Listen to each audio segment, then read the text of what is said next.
Welcome back to That Dad Guy. So this is part 2 of That Dad Guy Answers. The category for this week is Canada Post. So you guys have asked me a few questions about Canada Post. I'm going to go through them. We'll answer them the best I can, and hopefully that'll be great. And then at the end of the video, I'll give you the topic for next week. Always remember that when you write in and you comment, you can always leave a suggestion for what you would like to have as a comment to ask me, or a category that we can discuss. It'll help things out if you guys put your input of what you want to see and where you want these videos to go. What may happen is we may not do a category. We may just say, send me some questions off this video, and then I'll just answer them as next week happens. That may be the way we will go. But for today, it's about Canada Post. So, first question from last week's video that shows up is from Lewis in Abu Dhabi. And he says, can you show us the highest value stamp ever issued? So at Canada Post, the highest value stamp ever issued was this one here. It is massive. It is a $10 stamp. It came out in 2010. It was a series of stamps that came out of the animals.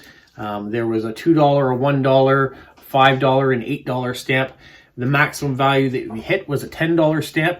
So the only place you would really see this stamp is if you were mailing parcels and you were requested to use real postage rather than the sticker identifier they have when postage is paid for parcels. But I went to my father's collection, and on the page, that's it. So you can see the size difference between a regular stamp and the $10 stamp that came out that year. I know other countries have had much higher value stamps, but $10 is the maximum stamp. Put that in perspective, in 2010, when that stamp came out, the domestic rate was 57 cents, so quite a lot more. Now the domestic rate is 94 cents, so the price of stamps almost doubled, but we've never seen a stamp that was $10 since. So thank you, Lewis, for that. Let's go to the next question on the list. It comes from Wendy Billing, who happens to be my wife's aunt. It says, does Toronto, our largest city, have 2 different deliveries per day? So in Canada, in the urban centers, we used to do morning delivery and an afternoon delivery. That is pretty much all gone away with now. There is multiple pickups. So you will see on the red mailboxes that go out, it'll show times that the mail is picked up. So you might have a morning and an afternoon pickup for mail, but generally double delivery doesn't happen anymore. There is always exceptions. I won't say nowhere, because I don't know for everywhere, but generally there is no 2-day delivery. That also goes to a question, and I'll get to that after as well, but Canada used to deliver every day of the week. We don't anymore, but I'll leave that for another question that's coming. The other thing she wanted me to mention was the red dot. So in Canada, you get your mail delivered to a community mailbox, if that is the case, and not door to door or to at the end of your road. If you requested not to have flyers, Canada Post puts on a red dot within the community mailbox that lets the mail carrier that's delivering that day know not to put flyers in it. That's standard across the board. So if you happen to get a sneak peek in your community mailbox and you see a red dot beside it, it means you've requested for no flyers. So thank you, Wendy, for that. The next question comes from Unknown Origin, and he says, do Canadian postal workers work 40 hours per week? I can say we get paid for 40 hours per week. The amount of hours we do depends on the volume of the mail. So for my case, I will speak for me alone.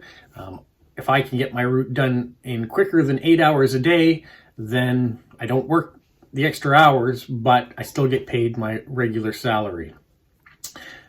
Same as a rural carrier. If you work up and above the 40 hours, you don't get anything extra for it because you're paid for salary.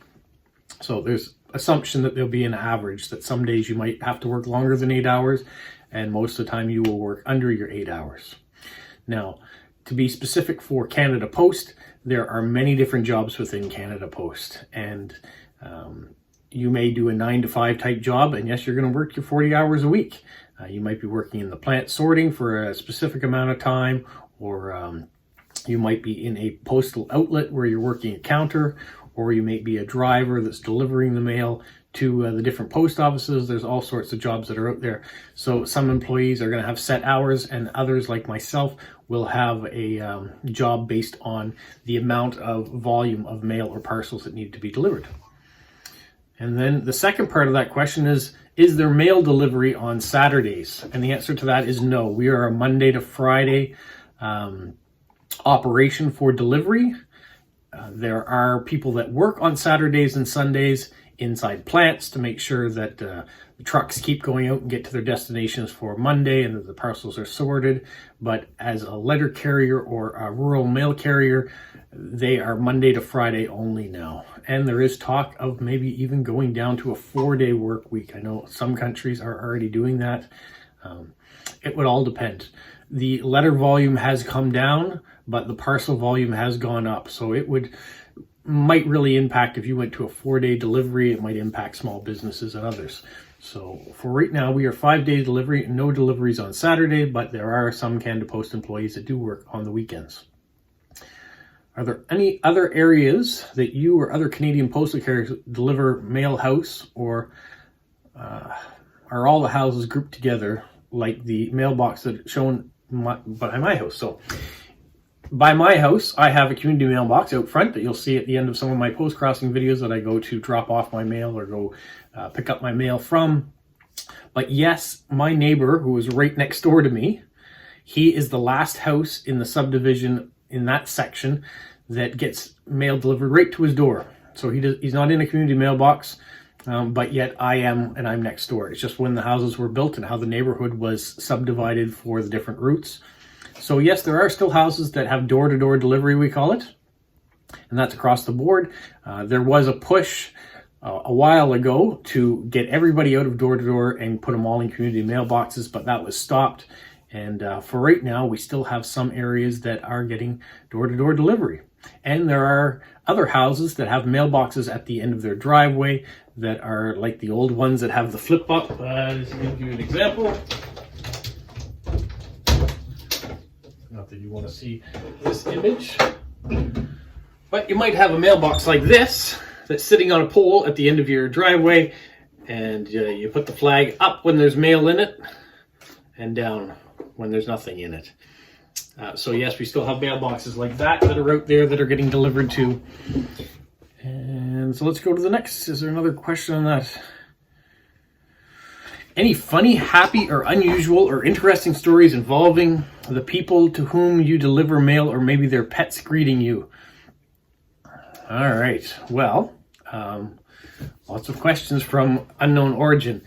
Interesting stories. I have had mailboxes like the ones I just showed you here, and I've gone to deliver to it. I can't even open this one. Went to deliver to it, and I looked inside of it, and there was a fish inside of it, a dead fish. I don't know what they were doing. I have gone to mailboxes, and there have been empty beer cans in it, people just leaving their trash behind. As the mailman, I don't take away their trash. I'm not the garbage man, I'm the mailman, so I would just put their mail right in beside the fish or beside the garbage that someone's left in there. So I have had that. I've been greeted at the door by scantily clad customers, male and female, that have come to the door. So those have been interesting. Animals, the only negative impact I've ever had from an animal greeting me is I did have a dog one day. I went to deliver the parcel, and it came up and it went to bite me. And it got a little bit of a nip, but I got my back heel up a bit, kind of to deflect his head away. And that was enough for me to be able to get in my car. But generally, animals, I'm happy to greet dogs and see them and pet them. And but every once in a while, you do get one that is in protection mode and just doing their job to protect their family, their home. And I'm the stranger that's coming onto their yard, and they don't know what's going on. So yeah, you have to be cautious when you come onto into a yard. You look for a leash on the front, or dog toys, or something some indicator that there might be an animal there. And if you're unfamiliar with it and you're unsure whether or not there is an animal, you just don't deliver. That's the best option. If you think you might be in danger, don't do it. So I think that is all. Any suggestions on how to show our mail carriers that we appreciate them? In Canada, at Christmas time, sometimes we get appreciation based on people leave a little card that says "to the mailman" in their mailbox.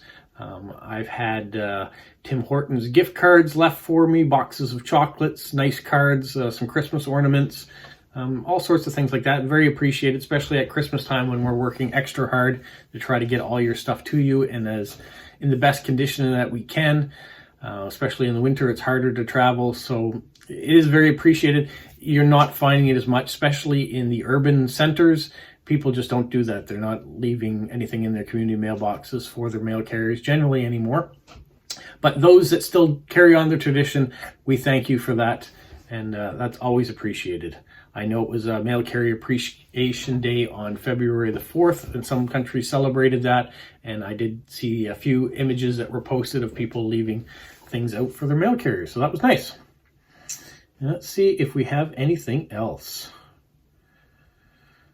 All right, from Lieve in Belgium, she asked, is there a reason why some Canadian stamps are so small? All right, so I showed you that giant $10 stamp. Generally not the size of a typical Canadian stamp. Typical Canadian stamps,